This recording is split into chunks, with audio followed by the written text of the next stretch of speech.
तो स्टूडेंट्स हमारा अगला टॉपिक है राइबोसोम्स। तो चलिए जानते हैं राइबोसोम्स के बारे में। तो एक साइंटिस्ट थे जिनका नाम जॉर्ज पैलेड था। इन्होंने सबसे पहले इलेक्ट्रॉन माइक्रोस्कोप के थ्रू राइबोसोम्स को देखा और उन्हें कुछ ऐसा स्ट्रक्चर दिखा 1953 में। तो चलिए देखते हैं location of ribosome in a cell. तो राइबोसोम्स कहाँ-कहाँ प्रेजेंट होता है सेल में, चलिए देखते हैं। तो आपके सामने एक सेल का स्ट्रक्चर दिख रहा है। तो चलिए देखते हैं राइबोसोम्स कहाँ-कहाँ प्रेजेंट है। तो राइबोसोम्स एंडोप्लाज्मिक रेटिकुलम में प्रेजेंट होता है, माइटोकॉन्ड्रिया में प्रेजेंट होता है, क्लोरोप्लास्ट में प्रेजेंट होता है और ये साइटोप्लाज्म में भी प्रेजेंट होता हुआ दिखाई दे रहा है।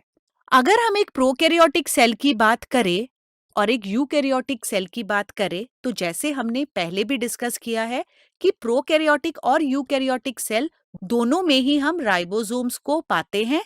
तो हम ये कह सकते हैं कि ribosome is present in both prokaryotic and eukaryotic cell. तो चलिए पढ़ते हैं स्ट्रक्चर ऑफ राइबोसोम्स को।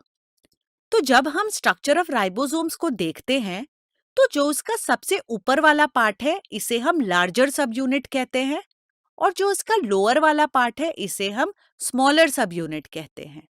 तो हम ये कह सकते हैं कि राइबोसोम्स जो है वो दो सब यूनिट से बना हुआ है। राइबोसोम के सब यूनिट्स जो है वो न्यूक्लियस में ही सिंथेसाइज्ड होते हैं और जैसे कि आप देख पा रहे हैं इस इमेज में किस तरह से राइबोसोम्स जो है वो मैसेंजर आरएनए यानी एमआरएनए जो कि ब्लू कलर के स्ट्रक्चर से रिप्रेजेंट हो रहा है उससे बाइंड कर रहा है और प्रोटीन का सिंथेसिस कर रहा है।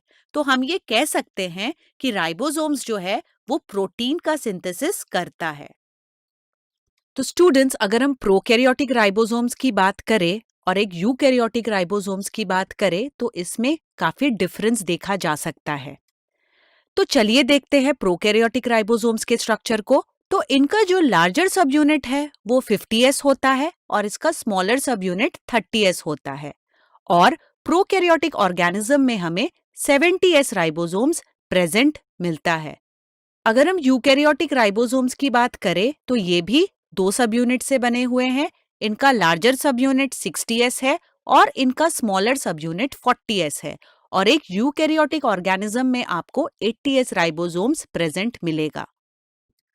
तो यहाँ पे ये जो S है, S स्टैंड्स फॉर सेडवर्ज यूनिट और ये सेडिमेंटेशन कोफिशिएंट को डिफाइन करता है।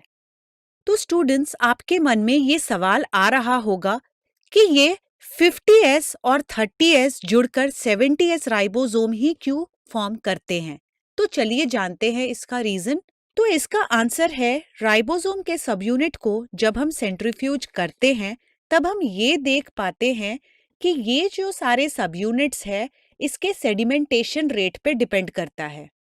यानी जो ये सेडिमेंटेशन कर पा रहे हैं वो डिपेंड करता है उनके शेप और साइज पर और कितनी जल्दी ये पार्टिकल्स सेटल डाउन कर रहे हैं और इसी के ऊपर डिपेंड करता है कि क्या ये राइबोसोम 70s होगा या 80s होगा।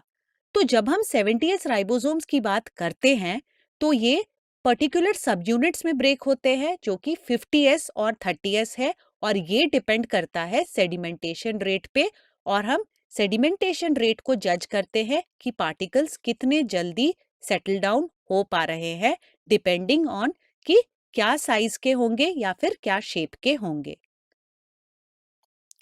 तो स्टूडेंट्स चलिए जान लेते हैं फंक्शंस ऑफ राइबोसोम्स के बारे में। तो जैसा कि आप जानते हैं राइबोसोम्स एक ऐसे सेल स्ट्रक्चर है जो प्रोटीन के सिंथेसिस में मदद करते हैं। जैसे कि हमने पहले भी डिस्कस किया है, राइबोसोम्स के जो सब यूनिट है वो एमआरएनए से जुड़ के प्रोटीन का सिंथेसिस कर पाते हैं और उसी तरह से हम देख पाते हैं कि यही प्रोटीन जो है कोई भी तरह के डैमेज को रिपेयर कर पाते हैं और किसी भी तरह के केमिकल प्रोसेस को डायरेक्ट करने में हेल्प करते हैं।